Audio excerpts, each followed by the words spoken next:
están ustedes? Semana a semana hacemos Cita Regional, un programa de conversación en que usted fundamentalmente ve una manera de interactuar con gente que piensa distinto. Hoy tenemos un cita muy interesante porque tenemos un cita que está mayoritariamente por primera vez cargado a las mujeres. Y creo que es muy importante de cara a las elecciones que vienen. Para mí es un gusto saludar a cada una de las contertulias y al contertulio. Saludamos a Camila Flores. Camila, ¿cómo está usted? Muy bien, Rodrigo, igualmente, y qué alegría de que estemos 3 mujeres hoy día, me parece importantísimo, sobre todo cuando en la Cámara de Diputados solamente tenemos un 23% de representación femenina. Qué bueno que las mujeres nos estemos atreviendo siempre a ir de candidatas y ojalá la gente nos elija. Saludamos a Paz Anastasia. ¿Cómo le va, Paz? Gusto tenerla por aquí. Mucho gusto saludarlos a todos quienes estamos hoy día en el programa y también ustedes nos están viendo. Efectivamente, lo dice Camila, hoy día mujeres ahí de candidatas, importantísimo.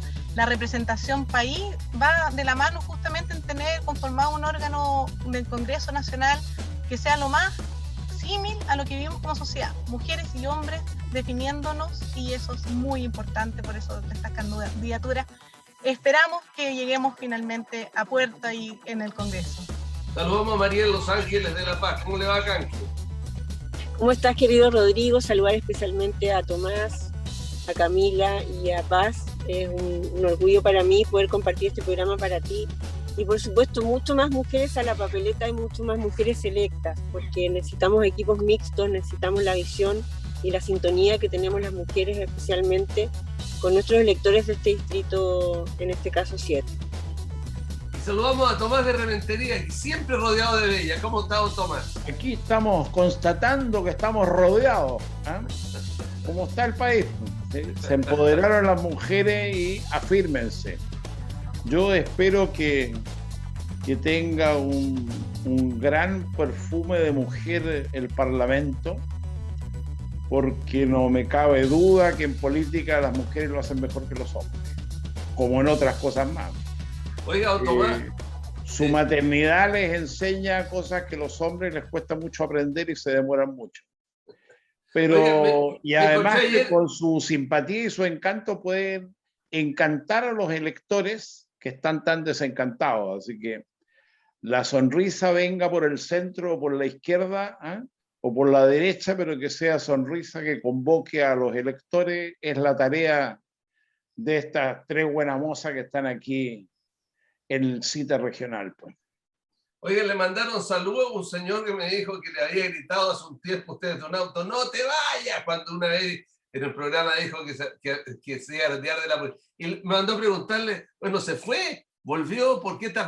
Ya lo dirá usted cuando le toque conversar, digamos, Tomás de Rementería de vuelta. Quiero partir con ustedes con el tema de lo que está pasando. Esta semana, como que todo se ha agilizado, esta maratón de los naranjos, que no, además que no es nueva porque lo pasó con Jorge Ulloa esperando a Longueira, aprobación de la acusación constitucional en su primera fase contra Piñera, renovación del estado de excepción en la Araucanía, en fin, el cuarto retiro que en principio fue rechazado, pero que sigue en una comisión mixta.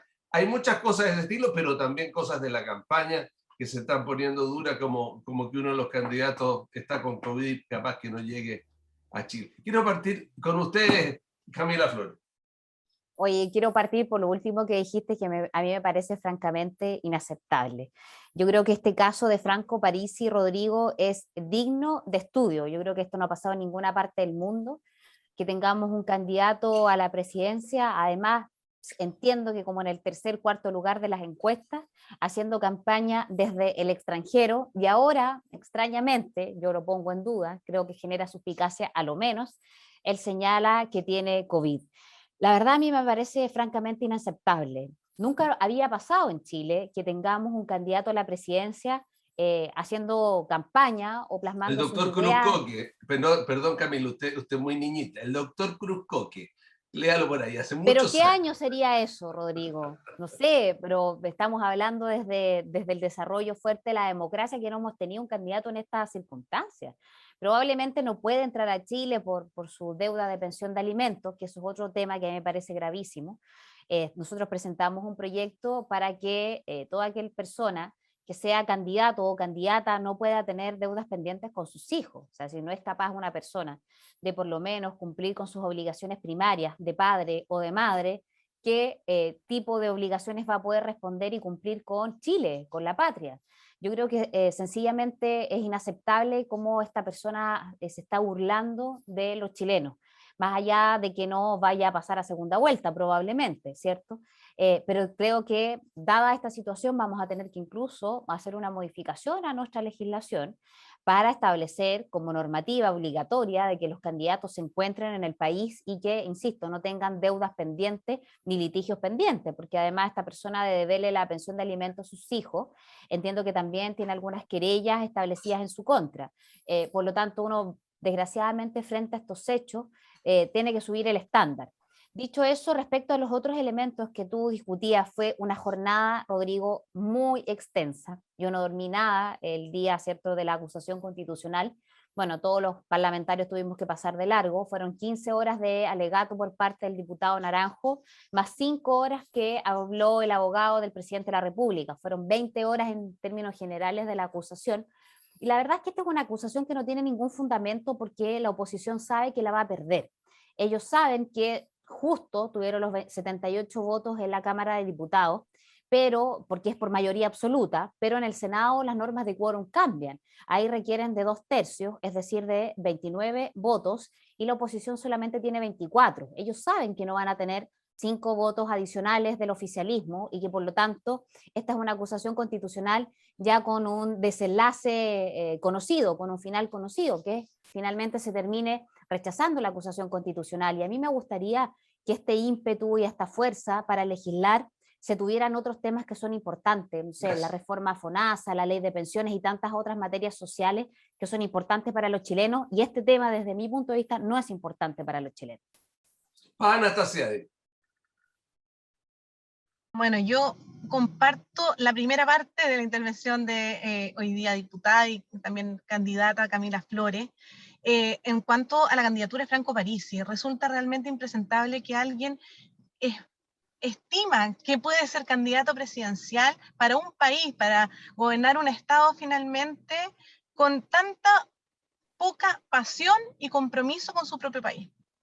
Hacer una campaña desde Estados Unidos, inclusive luego no ni siquiera estar cercano a llegar posiblemente a votar, es burlarse de cada uno de los chilenos y chilenas. Yo creo que eso además tiene que estar fuertemente regulado. Creo que aquí tenemos una misión, que hoy día somos candidatos y que esperamos llegar al Congreso Nacional, de prohibir candidaturas de esta naturaleza que solo dañan, contaminan, se burlan de un sistema, y no nos merecemos justamente candidatos que tengan tan poco compromiso país.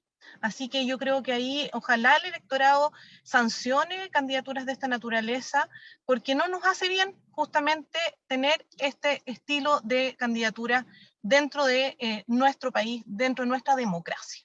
Y seguido lo siguiente, yo resaltaba ciertos puntos que me llamaban la atención. Decía, una acusación sin fundamento. Aquí mismo lo hablamos en programas anteriores, acerca de la gravedad que tiene justamente la acusación que hay en esta acusación, valga la redundancia, constitucional. El nivel acusatorio va asociado justamente a poder, en el fondo, sancionar y dejar fuera la impunidad que existe justamente en quienes hoy día abusan del poder que tienen. Ese es el fundamento de esta acusación constitucional. Distinto es que no estén los votos del propio gobierno en el Congreso Nacional para poder a futuro en el Senado, que resuelve como jurado, sancionar con la máxima gravedad, que es destituir a un presidente de la República que ha abusado de su cargo, en este caso que es gravísimo. Finalmente es hacer negocios abusando de su puesto de presidente de la República, no menor. Y por lo tanto es un daño a la democracia. Yo siempre pienso en esto cuando hablamos de no más abuso, no más corrupción. Precisamente esta acusación va de la mano en mirar este trasfondo. Vamos a seguir permitiendo, sea quien sea, que se abuse de esta manera de los chilenos y chilenas, porque finalmente es esa la gravedad. Y pasa justo con los votos, porque fueron justo los votos de la oposición. Pero no está claro, asegurado qué va a pasar. Ojalá pudiésemos resolver que un presidente de la República no puede hacer actos de corrupción de esta naturaleza. Tenemos que considerarlo como candidatura finalmente, ese compromiso que hay que tener en que tenemos que decir que basta de aceptar que ciertas personas y ciertos cargos tengan impunidad. La gente está cansada de eso. Okay. María de los Ángeles de La Paz. Está muteada ahí. Bueno, yo en realidad estoy en absoluto desacuerdo con lo que plantea Paz. En primer lugar, porque creo que el mecanismo de la acusación constitucional ocupado y implementado por la oposición durante estos últimos 4 años ha sido justamente más ideologizado que desde el punto de vista del contenido y lo técnico. En primer lugar, yo creo que aquí nadie está levantando la bandera de la impunidad, sino que justamente realizar un procedimiento que tenga antecedentes concretos, que establezcan la responsabilidad del presidente si es necesario. Hay 2 líneas acá, una que es la investigación penal, que de alguna manera se ha dicho que no existen antecedentes suficientes aún para condenarlo. En primer lugar, por eso se abre una cápite en materia de formalización, se está investigando, se está acompañando los antecedentes. Y en segundo lugar, desde el punto de vista de la acusación resulta bastante contradictorio que justo a puertas de una elección presidencial y parlamentaria se intente acusar al presidente de la República sin perjuicio de que evidentemente si hay antecedentes suficientes para que en el área penal se pueda investigar con mayor profundidad se haga. Así que yo creo que es muy delicado utilizar políticamente, ideológicamente, aquellos instrumentos que de alguna u otra manera son acusaciones constitucionales que muchas veces no tienen ningún contenido. Eso no quiere decir que yo condene con mucha fuerza todo tipo de abuso, transparencia y fe pública, que evidentemente si llega hasta el presidente se tiene que investigar, pero por eso digo, esto es una investigación, no existen antecedentes suficientes para aquello, y lo que la ciudadanía ha reclamado todo el tiempo es justamente el no más abuso, pero tampoco no más instrumentalización de la política, de la estructura. La gente reclama muchísimo respecto a este tipo de situaciones que se producen durante la intervención del señor Naranjo y por supuesto también respecto a la acusación constitucional. Lo que echamos de menos acá es que nos aboquemos a las reales materias de necesidad de nuestra ciudadanía, que son avanzar en salud, educación y por supuesto en pensiones. Por lo tanto, el gasto de recursos públicos, el gasto de paciencia además de nuestra ciudadanía de verdad que es impresentable. Y bueno, por supuesto lo de Parisi más impresentable ahí, aún es frustrante realmente, y no hay que olvidar que también está, como señalabas tú, Rodrigo, está enrarecida que está la elección, hay una acusación también respecto al candidato Boric en materia de acoso y abuso, así que todo está muy, muy revuelto y lo que la gente quiere es justamente orden, transparencia y fe pública en materia política. Tomás de Rementería.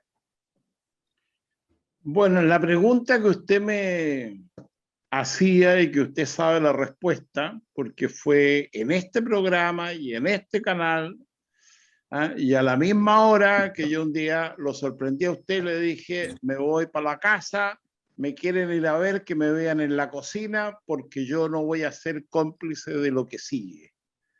Y es lo mismo que dije en el Consejo Municipal cuando dije, no me voy a postular a reelección, aunque tenía un historial para poder hacerlo, porque me fue mal en lo que yo quise hacer, a mí me sorprende, pero todo esto que descubren ahora, y como lo sabe la ciudadanía, y he sido claro en que no me gusta el bombo que han hecho de la rebaja de las deudas del municipio y otras cosas, también fue en lo anterior.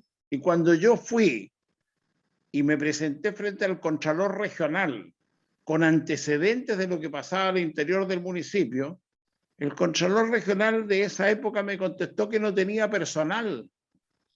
Así que, ¿qué le puedo decir? Entonces el Contralor renuncie, porque si uno no puede hacer la pega que le encomendaron, uno se va. Y yo fui a hablar con el fiscal regional de la época y le llevé los antecedentes, tuve una reunión con él y no me pescó ni embajada. ¿Y quién era el fiscal regional? El actual fiscal nacional, nuestro amigo Abbott, que conocemos desde nuestra infancia. Entonces, lo que ustedes mismos dicen, a mí, lo de Parisi creo que no vale la pena ni para comentario, es un chiste de mal gusto, que además le debo agregar, el Rucio Mate, el Colorado de los Mates, fue candidato a senador estando relegado en la isla de Juan Fernández y salió elegido. Este país es especial para sus cosas. Yo creo que el desencanto de la gente es esto, porque cuando los que antes consideraron que era justo acusar y destituir como ministra de Educación a la Yarna Proboste, hoy día están diciendo que no, esto es una atrocidad. Y los que discutían por qué era una atrocidad destituir a la ministra de Educación, eso es lo que tiene cansada a la gente, que lo que hoy día es blanco para uno, mañana es negro para otro, eso que la gente ya ha hecho perder la credibilidad en la política. Y eso es muy grave, porque los países que le ha pasado lo que nos está pasando a nosotros ha sido muy grave. Y por eso le decía yo que con la simpatía y la feminidad de ustedes convocar, primero que nada, a votar. Si además usted vota por mí, mucho mejor. Pero el primer desafío, porque yo le digo, si tenemos una gran abstención, vamos a quedar a merced de cualquier extremo. Es decir, a mí me dicen de el señor Kass, y el señor Kass hay que sentarse y escuchar, es la reencarnación del pinochetismo más duro que hay. Doña Camila se ríe, pero es verdad. ¿Entiendes? Y lo de Boric y los jóvenes, tienen la energía, los jóvenes van por delante, tienen toda la... Pero también piano se hace con todo, se hace con discusión y debate y se hace con lógica, no con pirotecnia. Pensando que además hoy día yo conversaba en la municipalidad con la directora de educación hoy día y yo le preguntaba, se habla de los jóvenes, de la marcha de los jóvenes y donde estaba la Camila, la otra Camila, la Camila Colorada. Y donde estaba Boric y donde estaba... El origen no es ahí. El origen es en los niños y en el gobierno de nuestro amigo Ricardo Lagos. Okay. El origen en los jóvenes, los niños, porque eran jóvenes de primero medio o de séptimo, octavo, que descubrieron que los micreros le habían pasado el pase de nuevo, se lo estaban vendiendo y había sido reimpreso sobre el del año anterior. Gracias, Tomás. Y salieron a protestar. Esos fueron los primeros que salieron a protestar sin permiso en las calles. Camila. Bueno, mira. Yo quisiera, no sé si quieres, yo quisiera, aprovechando de las tres mujeres, las tres son abogados, de que a propósito de que quieren ser candidatas, ponerle un tema. O sea, usted es casada y la Canque también es casada. Ustedes son abogados, ustedes tienen patrimonio reservado, pero el administrador de la sociedad conyugal es el marido. ¿Esto en el siglo XXI no creen que sería bueno que le pegaran una... ¿Cómo no se ponen a discutir de cosas de este tenor, y especialmente las mujeres en el Parlamento?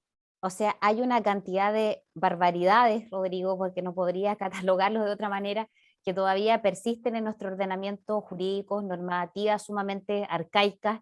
Y que, ¿Usted le dio permiso a Percy para hablar conmigo, no? No, por ningún motivo. Yo no le pido permiso a nadie. Y usted me conoce. Usted sabe, yo soy una mujer autónoma.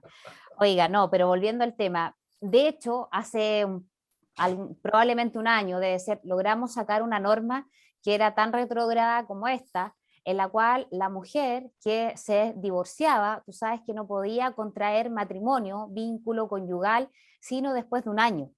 ¿Y por qué se daba esta lógica, la norma, digamos, el espíritu de la ley? Igual que las viudas. Igual que las viudas, exactamente. Se daba esta lógica porque se pensaba que quizás la mujer podía, digamos, que se divorcia, para haber quedado embarazada, efectivamente. Y por lo tanto teníamos la prohibición antes de un año de volver a casarnos. O sea, este tipo de normativas desgraciadamente persisten en nuestro ordenamiento Y yo creo que, claro, de cierta forma están también ahí porque la presencia femenina, tanto en la Cámara Alta como en la Cámara Baja, siempre han sido bastante escasa. La ley, ¿cierto?, que impulsa, digamos, la mayor participación femenina, no ha tenido, digamos, la ley de cuotas una fuerte resultado. Como te decía anteriormente, solamente el 23% de las mujeres, de los diputados son mujeres, entonces es un número bastante bajo todavía. Y eso tiene que ver con varios elementos, por cierto, pero la mirada de la mujer claramente es muy distinta en distintas sensibilidades también y en distintos contextos para poder hacer estos cambios.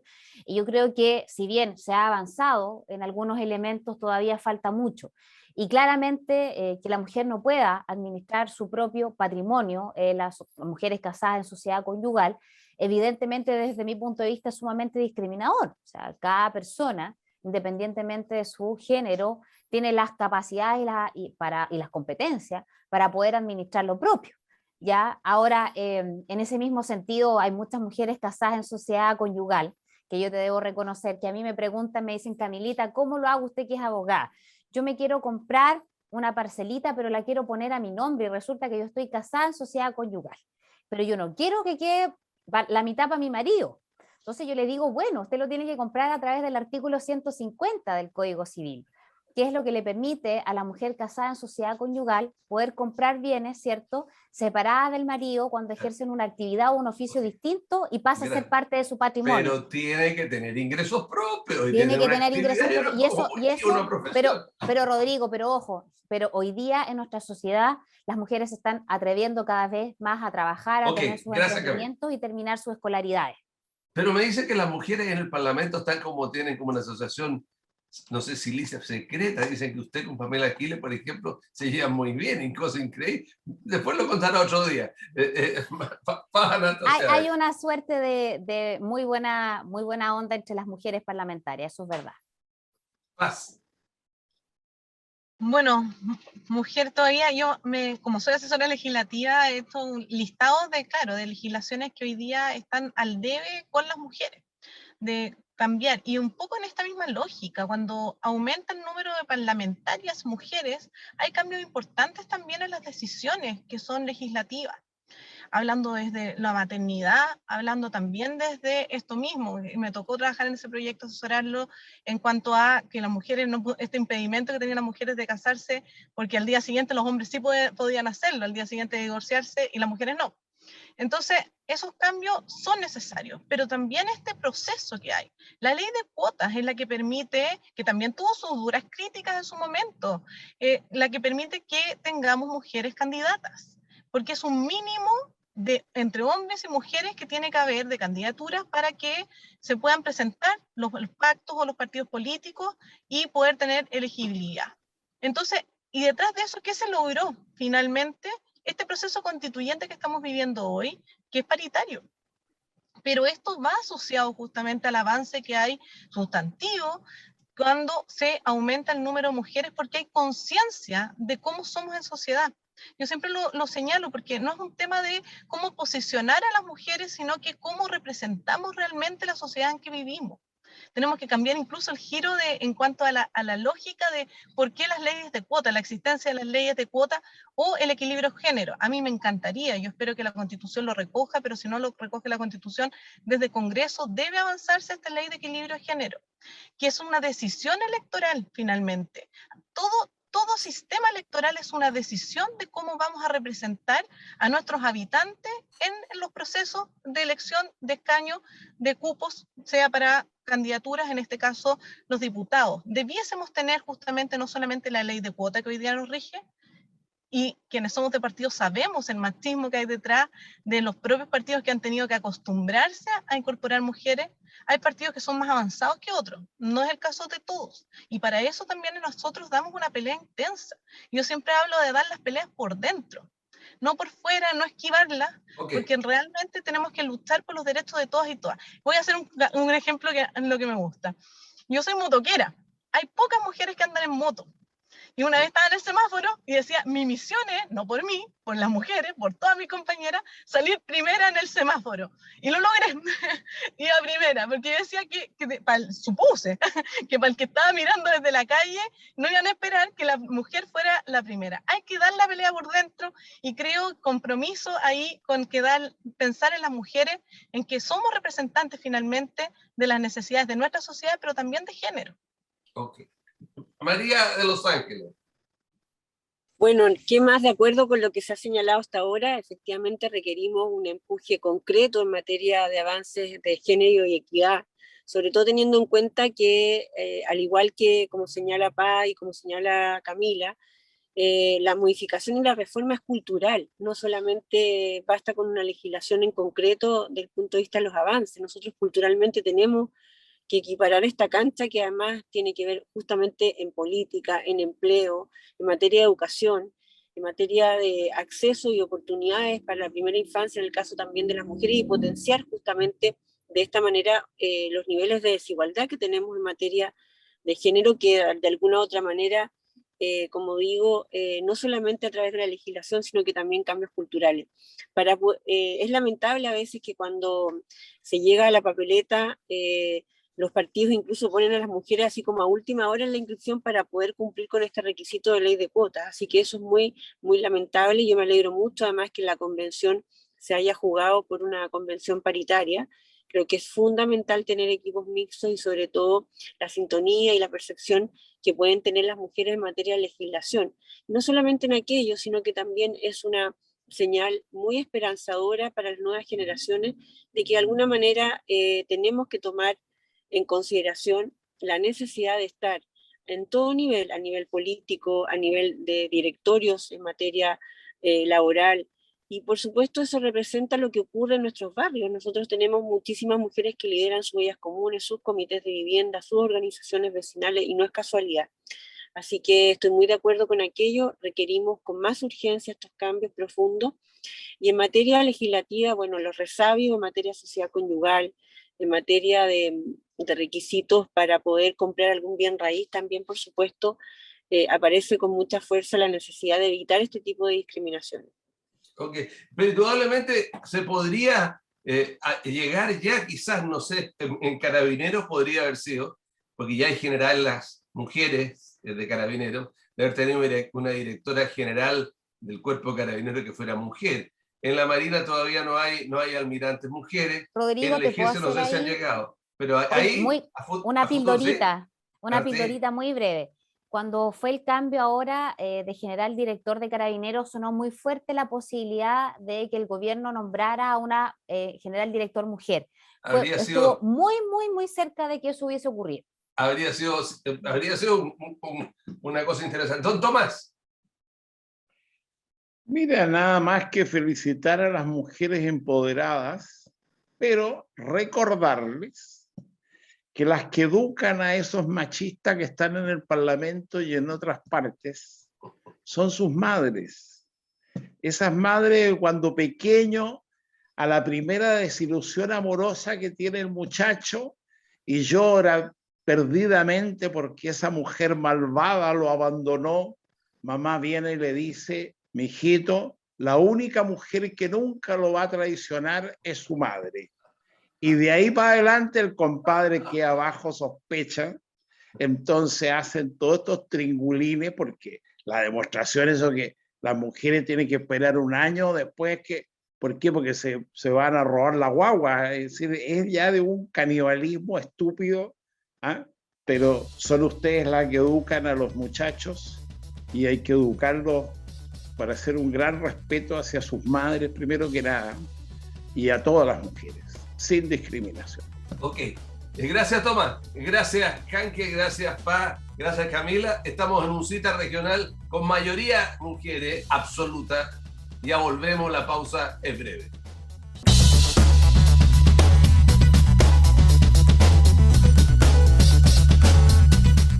Continuamos en la segunda parte de este cita regional. Hoy estamos con las candidatas Camila Flores, Paz Anastasiades y María de Los Ángeles de la Paz y Tomás de Rementería. Hoy en los diarios ha salido, como ya salió en la semana también, una cosa que es una situación que al parecer tiene que ver con dos cosas. Uno, que el capital no tiene fronteras ni nacionalidad. Y dos, de que hay un miedo, pero realmente tremendo a lo que pasa en la próxima elección. En el sentido de que Luxich, Gonzalo Vial han retirado de su empresa 1.000 millones de dólares de un lado, 400 y tantos millones de dólares por el otro, entre los que se conocen. O sea, hoy día el capital está empezando a retirarse de las empresas para ver qué es lo que se hace con ella a propósito de la elección presidencial. Quiero conversar con ustedes, digamos, si son parlamentarias, digamos, frente al futuro económico, al presupuesto futuro, a lo que se pueda visionar en un escenario electoral futuro, presidencial. Camila. Bueno, claramente es una muy mala noticia, Rodrigo, lo que ha venido ocurriendo en nuestro país este último tiempo, no solamente por las salidas de capitales al extranjero, que ya son cifras millonarias, desgraciadamente, producto de una serie de elementos, ¿cierto? Uno de ellos, que probablemente es el más importante, es la falta de certeza que tenemos en el país, la falta digamos, de aplicación del Estado de Derecho, la incertidumbre. Yo creo que eso está generando que efectivamente muchas personas que tienen la posibilidad, que son millonarios, saquen sus capitales y los inviertan en otros países. Nosotros acá, desgraciadamente en Chile, nos quedamos con elementos muy negativos. Por ejemplo, el IPC, que está desgraciadamente por las nubes desde el año 2009, que no teníamos un IPC tan alto a nivel nacional. En los últimos 12 meses, más de un 6%, lo que en términos comunes y corrientes implica que el costo de la vida está mucho más alto. Que comprar alimentos, comprar bienes, comprar servicios son mucho más altos. Los salarios siguen siendo los mismos. A eso además hay que añadirle ciertos elementos como que en el mes de diciembre ya no vamos a tener ayudas sociales como es el IFE, por ejemplo, ¿cierto? Que el último pago del IFE universal es en el mes de diciembre.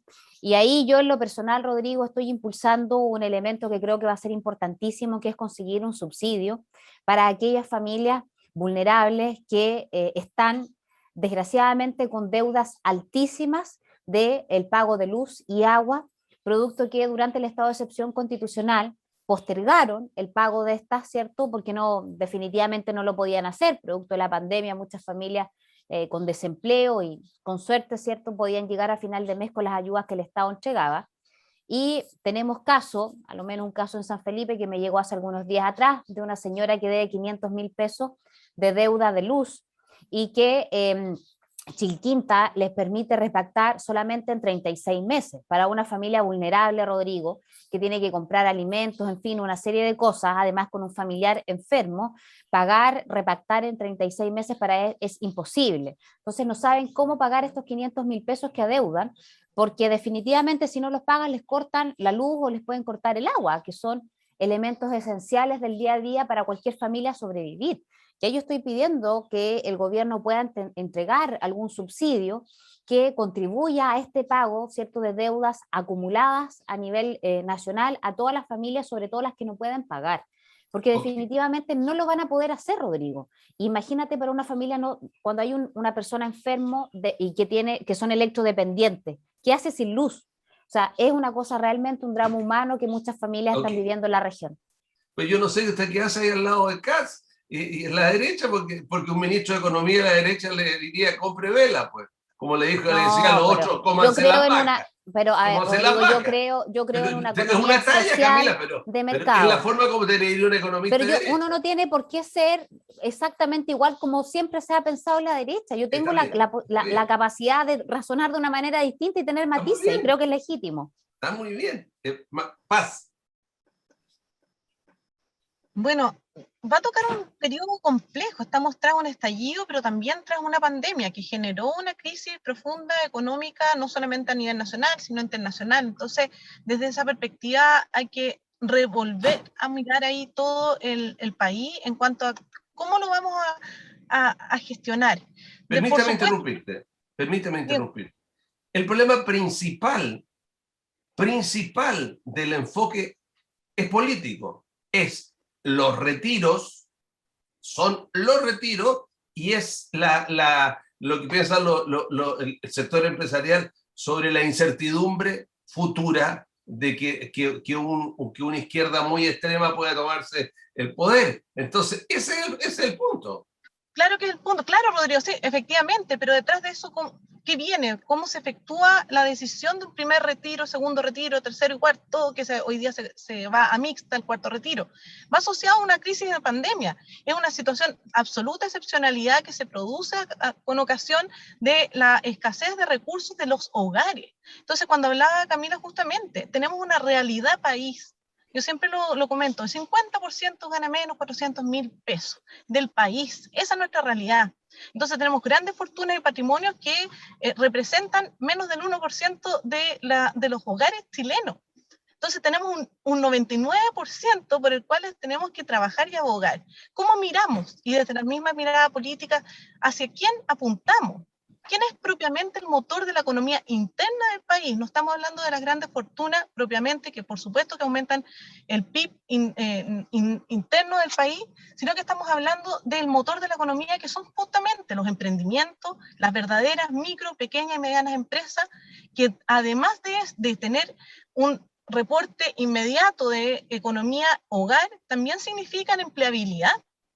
Entonces, si hablamos y miramos, tenemos que mirarlo desde el enfoque desde las personas. Desde ahí resurgir el país. ¿Cuántas pymes han quebrado? ¿Cuántas pymes están pasándolo mal? ¿Y qué significa eso? Significan hogares, significan familias. Y esa es nuestra realidad. Entonces, cuando tenemos que mirarlo, por supuesto, la inflación la tenemos y existe y es altísima, pero no somos el único país.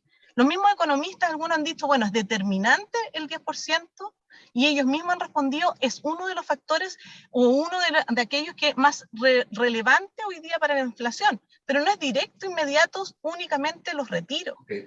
Si nos ponemos a comparar lo que sucede a nivel internacional, que no han tenido retiros, también están con una altísima inflación. ¿Por qué? Porque estamos viviendo una crisis económica y para eso, además, hay que apoyar las decisiones que se adopten desde gubernamentales que nos permitan salir de esta crisis económica. Ok, sus propios camaradas demócratas cristianos como Cortázar dicen lo contrario y dan una explicación distinta, pero está bien. María de Los Ángeles. Bueno, Rodrigo, yo creo que lo que tú describes es una incertidumbre efectivamente con un enfoque político. La incertidumbre no solamente se ha dado a propósito de esta polarización a lo que nos vemos enfrentar en la próxima elección presidencial.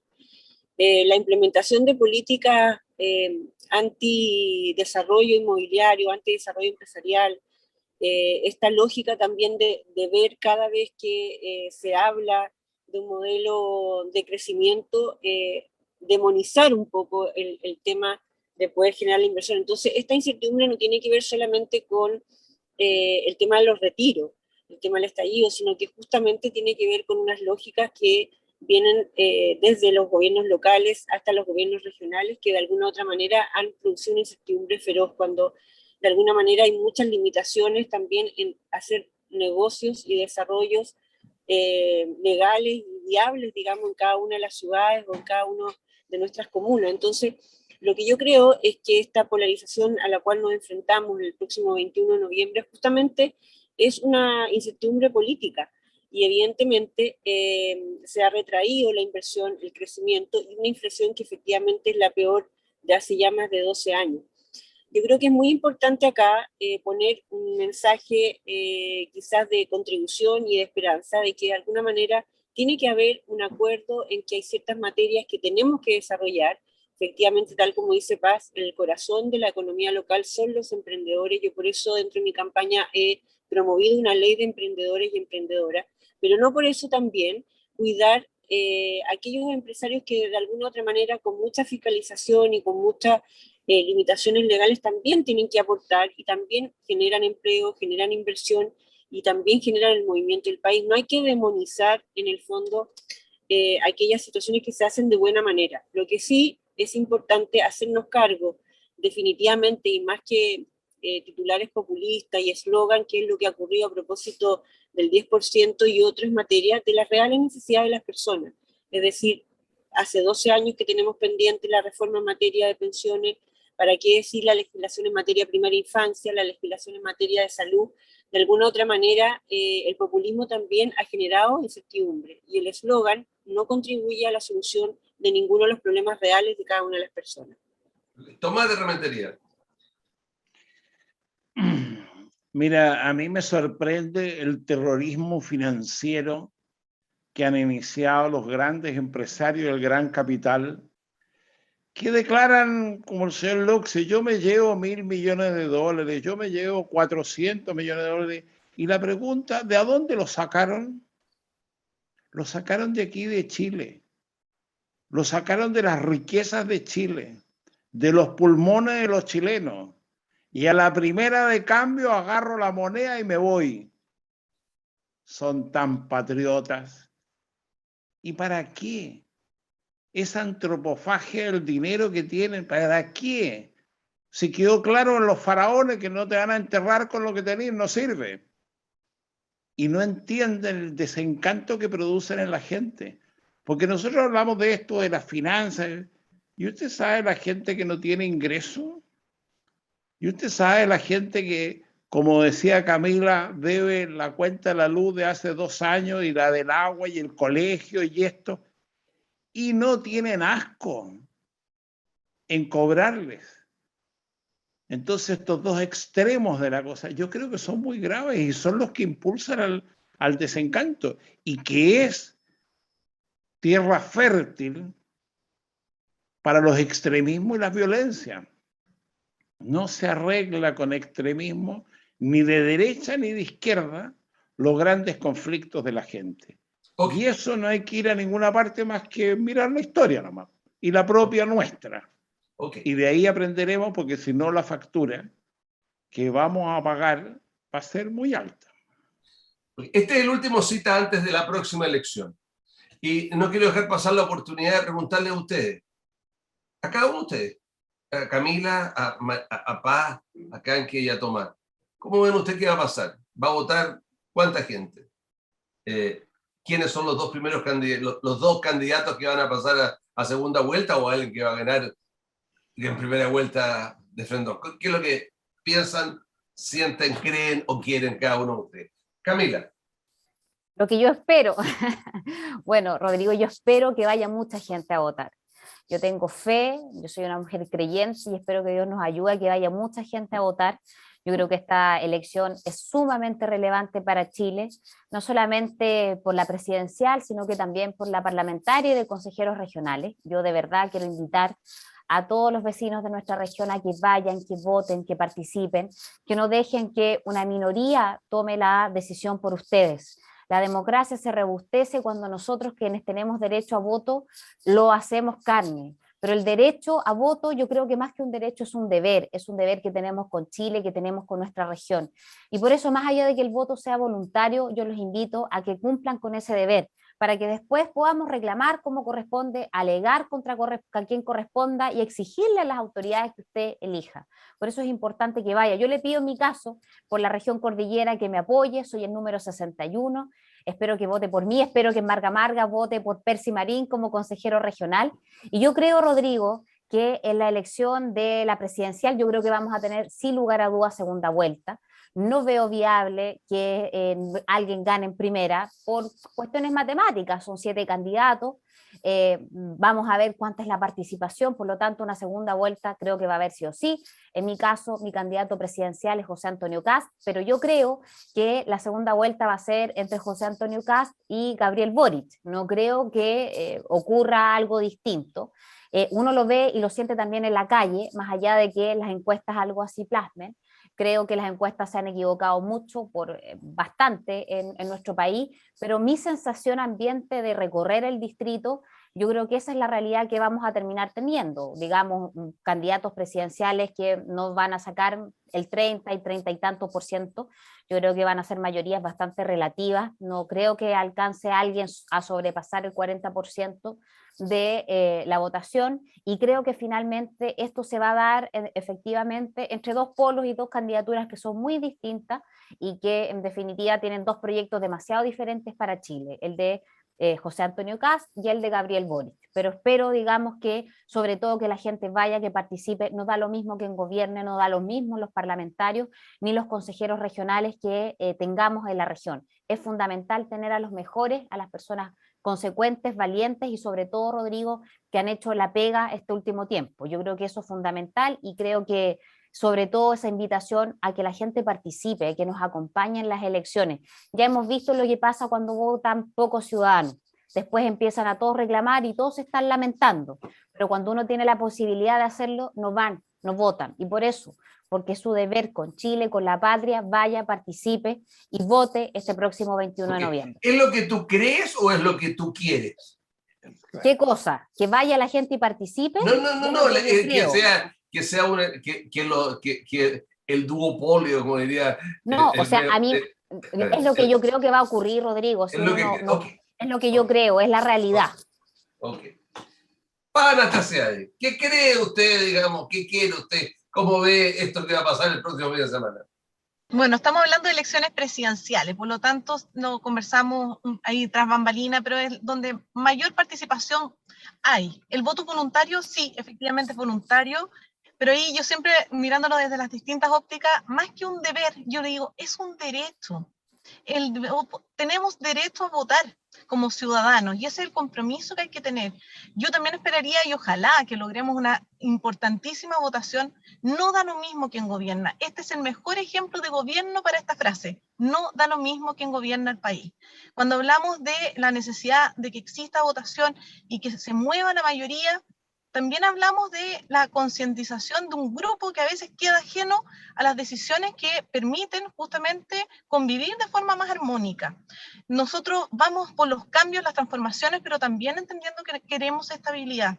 No polarización de nuestro país, cambios concretos, sociales. Yo espero eso, que logremos entender de la necesidad. Cuando hablamos de una segunda vuelta, claro, quienes apoyan a Kast es más conveniente pensar una segunda vuelta con Boric que asegurarse en el fondo la pérdida cuando si pasa segunda vuelta Jasna Proboste. Yo espero una segunda vuelta que sea con Jasna Proboste. También creo que el candidato que pasaría a segunda vuelta sería José Antonio Kast. Por lo tanto, creo justamente la necesidad que este recambio de quien gobierna sea pensando en la gente, en la sociedad, en la igualdad, en la libertad de las personas. Si hablamos de esa manera, cuando hablamos de mujeres, precisamente, cuando hablamos de una presidenta y a la vez, ese momento tendríamos que decidir entre quien quiere eliminar el Ministerio de la Mujer con las necesidades y las brechas que todavía tenemos como sociedad en avanzar, en desarrollarnos como país. Si queremos un desarrollo real, sustentable, concreto, social, hablamos justamente con candidaturas que promuevan desde una línea que es más moderada, pero también transformadora. Los cambios son necesarios, porque necesitamos construir un país donde tengamos una sana convivencia, donde ese 1% permita responder también, que hablábamos de las grandes concentraciones económicas que hay en nuestro país, al 99% de nuestro país, que vive en una realidad distinta, a ese 50% que hoy día tiene menos de 400.000 pesos en sus bolsillos cuando termina fin de mes, que son sus remuneraciones, a sus pensionados, que son menos de 170.000 pesos cuando hablamos de pilar solidario, a esa realidad, a una salud que es difícil, que no tenemos derecho todos y todas de la misma manera. Se construye una sociedad distinta, la podemos hacer, somos parte de ese motor del cambio. Yo voy con el número 88 en el distrito 7, estoy justo en el voto en el centro izquierda, doble el voto en la centro izquierda. ¿Y cuál es la letra de su patente? H, pero lo más importante es el número aquí, porque al final nadie repite el número en el distrito. Y bueno, y trabajando, y la gente que vaya a votar. Todo lo que es Valparaíso, a votar. Y par de 8 me toca. María de Los Ángeles, ¿cuál es su visión y su pronóstico y cuál es su número? Bueno, en primer lugar, un mensaje de convocatoria, de movilizarte para votar este 21 de noviembre, para que otros no decidan por ti. Mi preocupación es justamente que tengamos poca participación. Respecto a estas proyecciones que se hacen para la segunda vuelta, mi candidato es Sebastián Sichel. Yo espero que él integre la segunda vuelta y de alguna otra manera también un mensaje esperanzador, porque ya sea Sichel o José Antonio Kast son los candidatos de nuestro sector y cualquiera que pase a segunda vuelta tenemos que apoyarnos en forma unánime y por supuesto, desplegar todos nuestros esfuerzos porque lo que se está jugando el 21 de noviembre es demasiado importante. También decir que nuestro sector está, por supuesto, muy comprometido con los cambios sociales. No son capitales de la centroizquierda tampoco el tema de los cambios. Nosotros queremos avanzar en materia de género, en materia de igualdad, en materia de pensiones, de salud.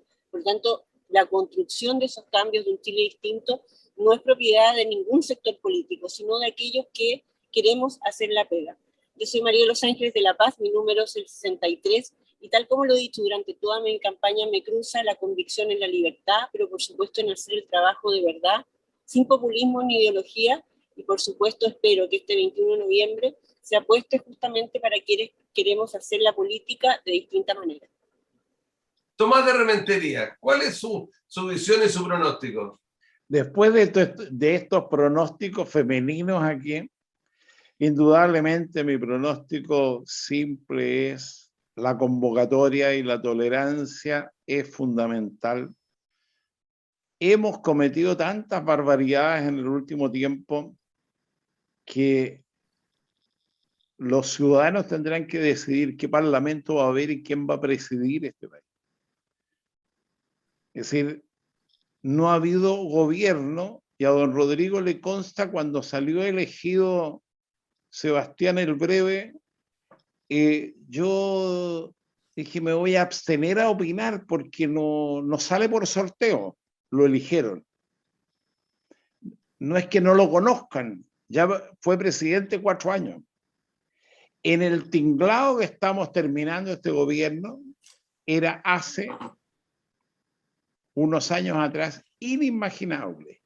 Y la cuenta que está quedando no la va a pagar él con su patrimonio, ni la van a pagar los grandes empresarios. Lamentablemente la va a pagar la gente más humilde de este país otra vez más. Y ustedes, si son elegidas parlamentarias, tienen que luchar para eso, para que la cuenta no la paguen los más humildes y hacer un verdadero parlamento, porque la suerte que un día se fueron sus colegas parlamentarios a tomar un copete y parece después del almuerzo, ¿ya? Y le dieron curso a la no reelección, que era otra barbaridad.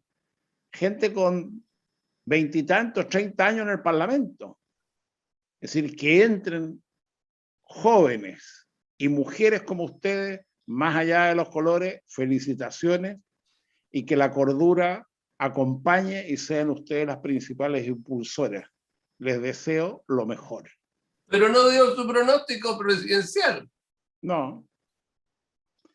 Mira, las encuestas son un fraude. ¿Ah? El señor de la Academ ha cobrado bien su encuesta para que puedan hacer propaganda. Entonces, la mejor encuesta, ¿quién es? El soberano. Si el soberano les cree a ustedes, los va a elegir. Lo que hay que impulsar es que vaya el soberano a votar, porque tenemos que legitimar la elección. Si hay una abstención muy grande, ya lo planteé antes, va a ser muy fregado para este país. Porque la legitimidad es lo que necesitamos colocar, porque lo que ha ocurrido se ha deslegitimado, más allá de todo, el gobierno, el parlamento, los gobiernos locales. Esto que han descubierto que los alcaldes se llevan la plata para la casa, nadie se había dado cuenta en ninguna comuna que las corporaciones eran un fraude y por ahí van saliendo los cajones, nadie se había dado cuenta. Por favor. Gracias, Tomás. Y eso vuelvo en la misma tema de la credibilidad, que es lo que la gente está esperando. Yo creo que es, como Camila dijo, esta es una elección de las más importantes. O empezamos a construir algo nuevo y mejor, o se agudiza en el tinglado que estamos metidos. Muchas gracias, Tomás de Rementería, María de los Ángeles de La Paz, Anastasia, Camila Flores. Yo voy a hacer un pronóstico. Yo creo que esta va a ser elección igual que el 99 y que va a votar igual o más gente que votó en la elección final de Lagos Lavín, es decir, más de 7.100.000 personas. Ese es el pronóstico que yo me atrevo, que es un pronóstico. El resto quieren ser los dos que están arriba. Veamos qué va a pasar. No está todo escrito. ¿Quién sabe qué va? A lo mejor algunos dicen que va a ser Sichel con Kass, Proboste con Kass, Boris con Kass, no sé. Boric con Artés, no sé, todo el mundo puede pasar cualquier cosa. Su minuto final, Camila.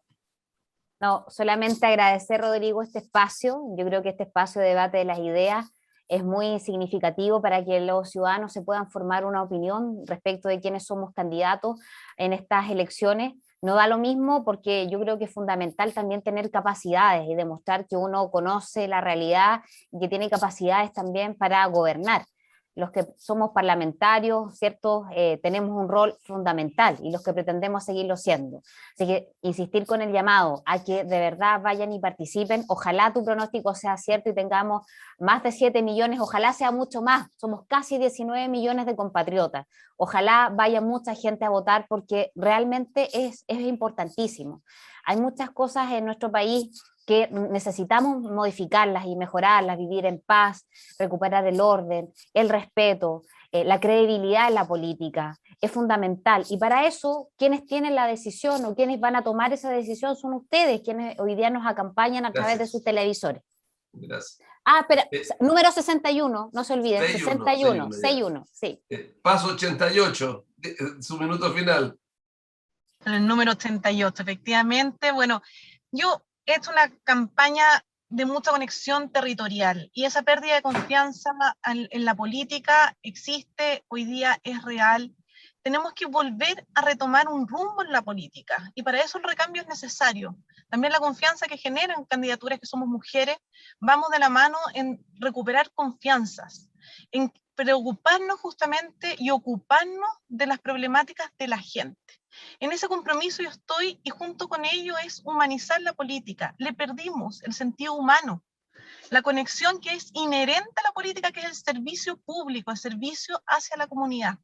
Cuando vemos dirigentes que de repente incluso dicen, yo no soy muy político, justamente es la esencia de un dirigente ser político y de preocuparse de su entorno, de su barrio. ¿Cuánto falta y ausencia tenemos de conexión de grandes autoridades?